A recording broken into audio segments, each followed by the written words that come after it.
사실 라오디게아 교회가 골로새에 있던 그 에바브라라는 사도 바울의 동역자를 통해서 가정에서 개척된 교회입니다. 그런데 이제 교회가 부흥하고 또 이제 예배당도 좋아지고 또 살기가 좋은 지역입니다. 그리고 또 라오디게아 지역은요, 너무 감사하게도 핍박이 없는 지역이었어요.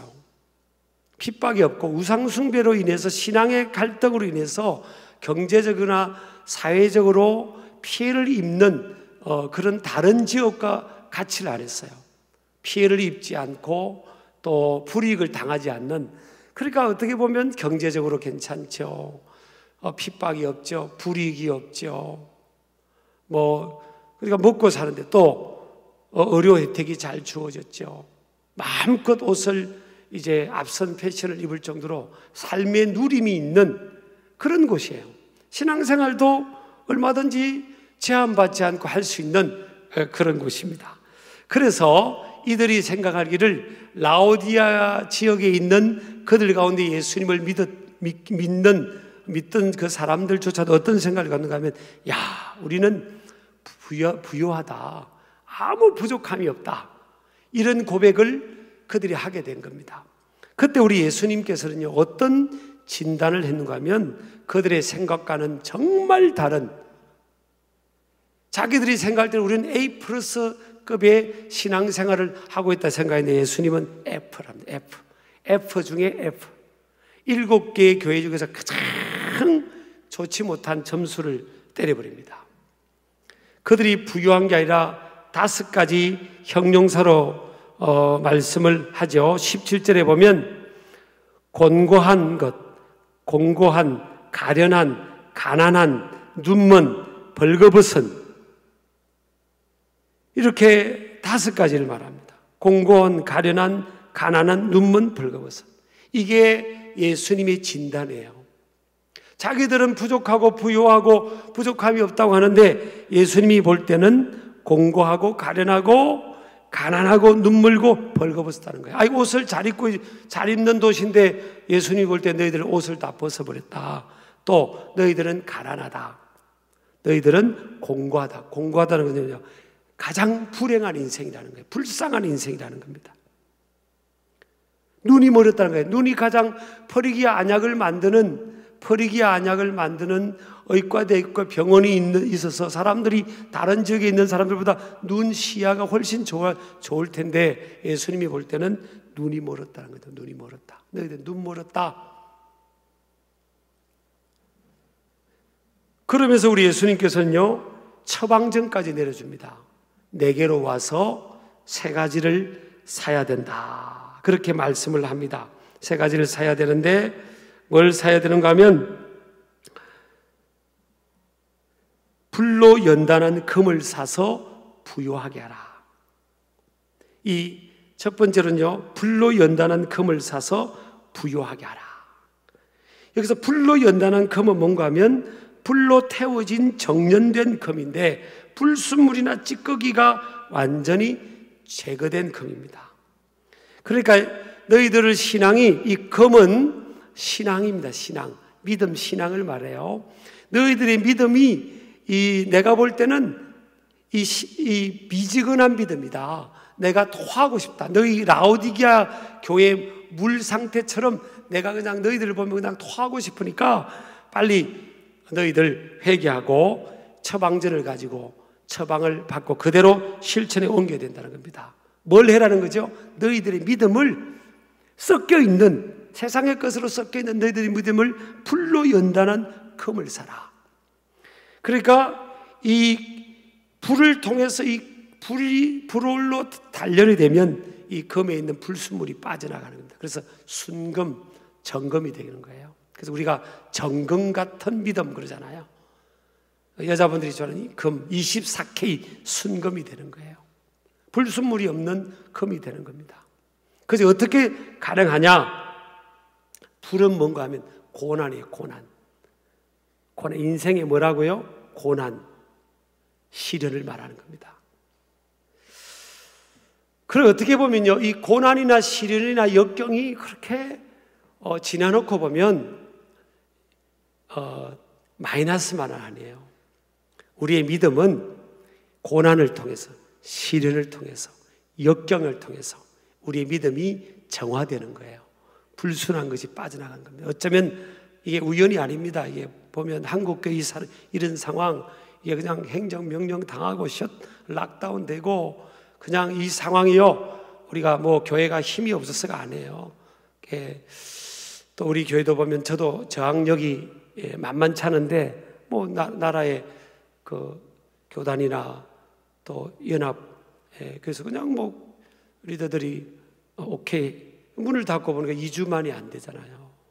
지금 우리 4주째 지금 이렇게 하고 있는 겁니다. 근데 상황이 됐으니까 우리도 이제 협조하고 있는데, 자, 그래서 이 상황에서 지금 우리가요, 참 어렵게 우리가 예배를 하고 어려운 가운데 있잖아요. 저는 하나님께서 이런 걸 통해서도 우리 믿음을 훈련시키고 정화시키는 과정이라고 믿습니다. 자, 이 고난이 어떻게 보면 보약이 되는 거예요. 고난이 보약이 된다. 그러니까 진정한 나의 참모습은 삶의 환경이나 조건이 아닌 예수 그리스도께서 바라보시는 나의 모습이 진정한 나의 모습인데, 자, 라오디게아 교회는 우리가 최고다, 우리가 부자다, 우리가 부유하다, 우린 부족함이 아무것도 없다. 근데 주님 볼 때는 너희들이 제일 가짜다, 너희들이 제일 문제가 많다, 너희들이 제일 점수가 너희들은 열등생이다, 열등생. 내가 볼 때는 그런 진단을 받았잖아요. 그러니까 믿음을 회복하라는 거예요. 내 인생의 문제는 뭐예요? 예수님께로부터 나와서 결국은 믿음을 회복해야 된다. 믿음을 정화시켜야 된다. 너희들의 믿음이 순전한 믿음, 순결한 믿음으로 회복해야 된다. 예수님이 그랬잖아요. 오늘 보면 왜 토하고 싶다고 그럽니까? 자, 신앙이 너희들은 뜨겁지도 않고 차갑지도 않다는 겁니다. 사실은요, 왜 차가움은 괜찮은지 아세요? 아예 차가워버리면 아예 저 사람은 하나님과 상관없고 예수님과 상관없고 교회와 상관없는 사람은요, 하나님의 영광은 가리지 않습니다. 세상 살면서 하나님의 영광은 가리지 않아요. 그런데 미지근하면 뭐예요? 남이 날 크리스찬 아닙니까? 이름뿐이 명목상 신자, 이 사람들이 하나님의 영광을 가리거든요. 알곡이 되고 영 뜨겁고 하나님을 두려워하고 경외하면 어떤 과정 속에서도 믿음으로 그들은 영광 돌리게 되는 거거든요. 자, 그래서 이 고난을 통해서 불로 연단한 금을 사라. 시시한 가짜 믿음 갖지 말라는 겁니다. 어떤 고난이 와도 꺾이지 않는 단련된 믿음을 가져야 된다라는 겁니다. 그러니까 여러분, 얼마나 큰 위로가 되는지 모릅니다. 사실은 주님께서 자, 보이는, 눈에 보이는 조건이나 어디에 사는 것, 사실 라오디게아 지역은 지금 발굴된 그걸 보면 그 당시도 굉장히 얼마나 화려했던 도시인지 지금 발굴된 유적을 보면 알 수가 있습니다. 근데 주님은 그것 보지 않고요, 그들의 소유주의, 경제적인 수준 보지 않고, 사회적 수준 보지 않고, 얼마나 어려우실 때 생활에 혜택이 좋은 지역인지 그것도 보지 않으세요. 주님은 지금 교인들 숫자도 보지 않고 예배당의 모습도 보지 않으세요. 주님은 오로지 뭘 보시죠? 주님의 평가는 중심입니다. 중심을 보시는 거예요. 그러니까 이게 어떻게 보면 굉장히 위로가 되고, 주님이 참 공평하시구나, 저와 여러분이 착각해서는 안 된다는 겁니다. 주님은 우리를 볼 때요, 주님이 다윗을 왕으로 세울 때 다른 거 아무것도 안 보셨잖아요. 중심만 보셨어요. 나는 외모 안 본다는 거예요. 근데 뭐라고 합니까? 사람은 외모를 볼지언정 나 여호와는 중심을 본다 했어요. 사람은 외모를 봐요. 사람은 어떤 데는 조건을 따지고 배경을 따지고요, 다 그걸 보는 겁니다. 그러나 인생의 마지막 순간에, 마지막 인생의 피니시 라인에서 우리를 평가할 때는요, 주님은 아무것도 안 보십니다. 중심을 보세요. 중심. 그래서 여러분, 우리가 이 일희일비할 필요 없어요. 세상의 것으로 인해서 일희일비할 필요 없습니다.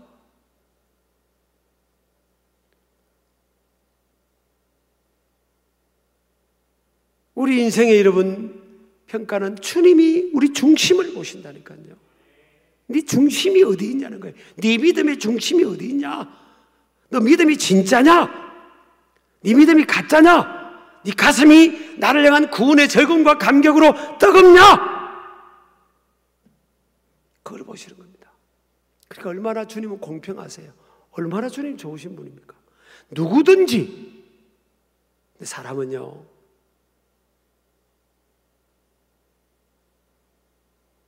외모를 보는 겁니다. 그래서 어떤 때는요, 힘이 나도 열등감에 빠지기도 하고, 어떤 때는 우울감에 젖기도 하는 거예요. 저를 포함해서 그럴 겁니다. 저를 포함해서. 눈에 보이는 것이 잘 이루어지면 나도 모르게 우울감이 생길 수 있고요. 또 잘 눈에 보이는 것이 잘 내 뜻대로 안 되면 다른 사람과 비교하면서 열등의식에 빠지는 거예요. 근데 주님이 그걸 안 본다는 거예요. 라오디게아 교회가 주시는 교훈이에요. 주님은 중심, 너 믿음을 본다. 너 믿음이 어떠냐? 네 믿음이 어떠냐? 그걸 본다는 겁니다. 로마서 1장 17절 오직 의인은 믿음으로 말미암아 살리라 그랬잖아요. 우리 믿음을 보겠다는 겁니다. 믿음. 너 믿음이 순전한 믿음이 되려면 너는 불로 연단을 받아야 된다. 너는 시련을 통해 고난을 통해 역경을 통해 네 믿음이 단련이 돼야 되는 거야. 그래야 알곡과 가라지가 갈라지고 믿음이 정화되고 순금 정금 같은 믿음이 된다는 겁니다. 두 번째 주님의 처방전은요, 주님께로부터 내게서 흰옷을 사서 입어 벌거벗은 수치를 보이지 않게 하라. 흰옷, 너는 지금 뭐 세계 최첨단의 하이테크 패션을 네가 입고 있다고 하지만, 좋은 옷을 입고 있다 하지만, 내가 볼 때는 내가 볼 때는 너 벌거벗었다. 네 죄로 인한 수치가 다 보인다, 그거 아닙니까? 그래서 예수님께로부터 흰옷을 사서 입으라는 거예요.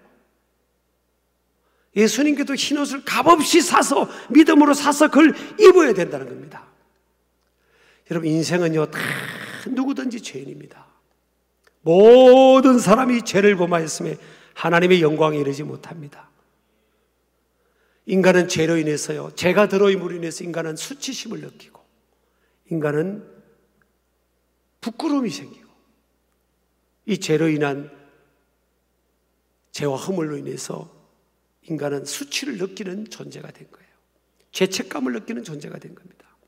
그래서 아담과 하와가 죄를 짓고 나서 뭘 시도합니까? 무화과 나무 잎으로 가립니다. 창세기 3장 7절 보면 무화과 나무 잎으로 자기를 가려요. 근데 그게 나뭇잎으로 치마를 만들어 가린다고 가려집니까? 햇빛을 쬐면 무화과 나무 그 치마가 르륵 말아 올라갈 텐데, 그건 진정으로 가려지는 게 아니라는 거예요. 저와 여러분의 죄와 허물이요, 안 가려집니다. 우리의 노력으로는, 우리의 공로로는 우리의 죄와 허물이 가려질 수가 없어요. 아버지의 품을 떠났던 누가복음 15장의 탕자보세의 둘째 아들 가서 다 허랑방탕하고 있는 거 다 소비하고 낭비하고, 심지어는 돼지 쥐염열매, 돼지 우리의 먹이를 뒤지면서 쥐염열매를 먹는 존재. 이게요, 더러운 죄악된 삶을 말하는 겁니다. 하나님을 떠난 인간은요, 누구든지 더러운 생활을 하게 되는 거예요. 저는요, 한국교회, 한국 사회, 그렇지, 교회를 사람들이 평가를 하죠. 오케이, 저는 두려워하지 않습니다. 결국은 그들은 누구든지 저를 포함해서 우리는 예수님께로 나올 수밖에 없는 존재입니다. 우리는 예수님이 아니고는 우리 죄 문제가 해결될 수가 없어요. 이건 심리적 문제가 아닙니다. 실제적인 문제라니까요. 인간의 죄와 허물이 용서를 받고 이 죄책으로부터, 상처로부터 이 치유받고 회복되는 길은 예수 그리스도밖에 없어요. 그래서 그래, 본질로 돌아가자. 예수님께로부터 흰옷을 사서 입어야 되는데, 자, 아버지 품을 떠난 탕자가 돼지 우리를 뒤지고 쥐염염을 뒤지면서 옷이 얼마나 더러워졌겠습니까? 옷이 얼마나 더러워졌겠어요? 그런데 아버지가 탕자가 돌아오는 모습을 보고요, 먼저 달려가서 그 아들을 품습니다. 그리고 그 가장 먼저 하는 게 뭡니까? 옷을 벗기고요, 가장 좋은 옷을 입혀줍니다. 가장 제일 좋은 옷을 입혀줍니다. 이게 아버지의 사랑이에요. 우리 인간은 하나님께로부터 이 의의 옷이 입혀져야 돼요. 하나님의 아들 예수 그리스도의 희생을 통해서, 그 예수님의 흘리신 피를 통해서 우리 죄가 용서를 받고, 그분을 통해서 우리에게 주어진 하나님의 의가 되는 그 의의 옷을 입어야 되는 겁니다. 그래야만 인간이 치유받고 영원한 지옥에서 저주받는 인생에서 영원한 하나님 나라에서 영원한 생명을 누리는 하나님의 자녀의 권세를 누리게 될 것입니다. 그래서 우리 아담과 하와가 무화과 나무 잎을 가리고 그냥 그 수치를 가리려고 몸부림치는 그 아담과 하와에게 하나님께서 무슨 옷을 입힙니까? 가죽 옷을 입혀요. 가죽 옷. 가죽 옷은요, 짐승을 잡아야 됩니다. 어린 양을 잡고 피를 쏟고 그 가죽을 벗겨서 그 옷을 입혀주는 거예요. 이건 영적으로 하면 예수 그리스도의 희생을 통해서 우리에게 주어진 의의 흰옷을 말하는 겁니다. 예수 그리스도를 통해서 우리에게 의의 옷이 입혀지는 거예요. 이것을 사서 입어야 된다. 너희들은 네가 가지고 있는 소유, 눈에 보이는 이것 자랑하면서 종교적으로 신앙생활 했지 않냐? 미지근하게 신앙생활 했지 않냐? 이제 내게로 돌아와서 의의 옷을 입으라는 겁니다. 예수님께로 돌아와서 진정으로 의의 옷을 입으라는 거예요. 예수 그리스도만이 인간의 이 구원의 유일한 길이기 때문에 예수 그리스도를 자랑하고 그분을 힘입고 그분께로부터 사서 의의 옷을 입으라는 거예요. 그래야 너의 벌거벗은 수치가 가려진다. 주님이 그렇게 말씀합니다. 그 창세기 252장 보면요, 제가 이 설교 준비하다 이 찬양이 들어오더라고요. 나의 죄를 씻기는 예수의 피밖에 없네. 다시 성케 하기도 예수의 피밖에 없네. 예수의 피밖에 없어요. 여러분, 예수님의 보혈, 예수의 피만이 저와 여러분은 우리 모든 인생들의 죄 허물을 용서한다는 겁니다. 담대하게 우리를 그걸 증거해야 될 줄 믿습니다. 세 번째 뭐예요? 내게서 안약을 사서 눈에 발라 보게 하라. 아니, 이 라오디게아 사람들이 눈이 제일 좋은 줄 알았더니 예수님은요, 너희들의 눈은 멀었다는 겁니다. 멀었다는 거예요. 이건 요한복음 9장 39절 보면 뭐예요? 영적으로 어두워져 있다는 겁니다. 야곱도 보면요, 아브라함의 손자였던 야곱도 젊은 시절은 영적으로 어두웠습니다. 육적으로 막 활동적이었지만 영적으로 어두웠어요. 그러다가 그는 하나님 고난 중에 주님 앞에 손을 들고 깨어지고 주님 만나고 이 환도뼈가 위골되면서 그게 뭐예요? 깨어진 겁니다. 내 자아가 깨어지고 내 고집대로 살던 인생들이 주님 만나고 깨어지고 변화가 됐습니다. 그래서 영적인 사람이 되었어요. 야곱이요, 나중에 돌아가시기 직전에는 눈이 안 보였어요. 12아들들의 눈이 안 보였지만 12아들들의 미래를 죽기 직전에 다 불러가지고 12아들들의 미래를 정확하게 예언합니다. 예언적 기도를 해요. 영안이 열렸다는 겁니다. 육신의 눈은 안 보이는데 영안이 열렸다는 거예요. 여러분, 우리가 영안이 열려야 될 줄 믿습니다. 요셉이 여러분 7년 풍년 7년 흉년이 보였습니다. 우리 영안이 열려야 성경이 보이고 영의 귀가 열려야 주의 말씀이 들리고, 두 눈 멀쩡하지만요, 두 눈 멀쩡한데 영적으로 어두운 인생, 무엇이 참된 가치인지, 무엇이 참된 진리인지 모르고, 무엇이 참된 행복의 길인지를 모르는 인생들이 현대인 중에 얼마나 많은지 모릅니다. 어쩌면 교회 안에도 많이 섞여 있을 겁니다. 그래서 주님은요, 내게서 안약을 사서 눈을 발라 보게 하라. 이건요, 눈을 발라 보게 한다는 게 체험적 신앙입니다. 이론적 사변적 신앙이 아닌, 관념적 신앙이 아니라 가슴으로 주님 만나는 뜨거운 가슴이 있고, 찬양할 때 눈물이 있고, 기도할 때 감사가 있고 감격이 있고, 예배할 때 구원의 즐거움과 감격이 회복된 뜨거운 가슴에 눈물이 있어야 된다. 그래서 주님이 라오디게아 교회에 뭐라고 합니까? 열심을 내라, 열심을 내라, 회개하라. 열심, 이 열심, 열정, 이건 뭐예요? 여호와의 열심입니다. 이게 젤럿이라는 단어예요. 젤리오라는 헬라에서 이게 젤럿이, 영어로 하면 젤럿이 질투하다. 누군가를 질투할 때 막 가슴에 막 불이 타오르잖아요. 그냥 그 사람이 나만 사랑했는데 그 사람이 딴 사람을 사랑하면 막 질투가 일어나잖아요, 사람끼리도. 그것처럼 하나님께서 우리를 사랑하는 그 질투의 마음, 하나님께서 하나님의 자녀를 사랑하는 그 질투의 마음, 그 마음을 너희들이 가져야 된다는 거예요. 하나님으로 하여금 짝사랑하게 하지 말고 이제는 너희들이 그 마음으로 나를 열심으로 사랑하고 열심으로 섬길 수 없겠니? 그 말입니다. 이게 어디서 이루어진지 아십니까? 시제를 보면요, 회개하라가 과거형입니다. 부정과거형. 그러니까 회개를 통해서, 진정한 회개를 통해서 이 주님의 열심, 가슴이 다시 회복이 되는 겁니다. 그럼 회개가 뭐예요? 내 죄를 인정하고 주님 앞에 컨페서 고백하고 이제부터 이런 삶을 안정했습니다. 내가 돌이킵니다. 주님, 내가 그전까지는 눈에 보이는 것, 눈에 보이는 물질, 눈에 보이는 포지션, 내가 살기 전 이 환경, 주거 환경, 이거를 내가 자랑했다면 이건 아무것도 아니네요. 주님, 이건 아무것도 아니에요. 내 인생이 하나님 앞에 더 가련하고 불쌍하고 공허한 것을 내가 알지 못했네요.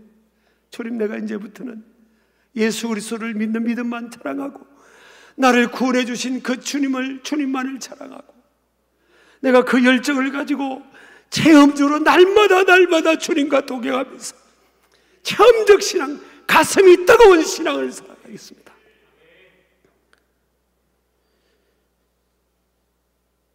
여러분, 오늘 주님께서 처방전을 내면서요, 참 너무나 감사합니다. 18절에 보면요, 내가 너를 권하노니 그럽니다. 18절에 권하노니, 권면한다는 거예요. 지금 분위기는 굉장히 책망하는 건데 그 다음에 권면한대요. 이게요, 예수님의 사랑입니다. 사랑. 라오디게아 교회의 성도들을 주님이 포기하지 않겠다는 거예요. 실상은 내가 너희들을 토하고 싶지만 내가 너희들을 포기할 수 없다. 포기할 수 없다는 거예요. 뭐라고 합니까? 권면한다. 권면한다. 오늘요, 요한계시록 3장 20절에 보면 아까 우리 찬양할 때도 불렀죠. 볼지어다 내가 문 밖에 서서 두드리노니 누구든지 내 음성을 듣고 물리면 내가 그에게로 들어가 그로 더불어 먹고 그는 나로 더불어 먹으리라. 이게 예수님 영접기도 시킬 때 이 성경 구절을 많이 인용하지만 라오디게아 교회를 향한 이 문맥상에서 이 마지막 결론에서 이 말씀을 준 거는요, 사실은 다시 회개하라는 거예요. 그러면 누구든지 내가 다시 그들의 삶의 현장에 들어가서 그들과 교통하고 더불어 먹고 또 교제하고 영적인 커뮤니티를 일으키고 내가 함께 해주고 축복해 주겠다는 겁니다. 그 의미예요. 사실은 라오디게아 교회처럼 절망적인 영적으로 상황일지라도 다시 내가 너희들이 회개하고 문을 연다는 게 뭐예요? 연다는 게 뭡니까? 회개입니다. 회개. 근데 주님의 마음 뭐죠? 계속 두드리고 계시는 겁니다. 말씀으로, 성령의 역사로 우리 마음 문을 두드리는 거예요. 이거는 첫 번째 예수 믿을 때 예수님 영접 기도하게 된 그 상황이 아니에요. 지금요, 끊임없이 잘못된 길 가고 가슴이 식어져서 세상의 것을 더 귀하게 여기는 너희들의 마음을 내가 돌이키겠다. 어쩌면 이 코로나 상황에도 물론 제가 영적으로 저항의식이 있습니다. 그거 내려놓고요, 이 상황에서 어쨌든 우연이 아니 주어진 이 상황에서 한국교회 현실, 전 세계 현실 이 앞에서 우리가 볼 때 우리가 그래, 하나님께서 우리 믿음을 단련시키고 정화시키고 체험적으로 체험하자. 나와 더불어 만나자. 나와 더불어 영적 체험하자. 너 가슴이 많이 식어져 있지 않냐? 미지근하지 않냐? 체험하자는 겁니다.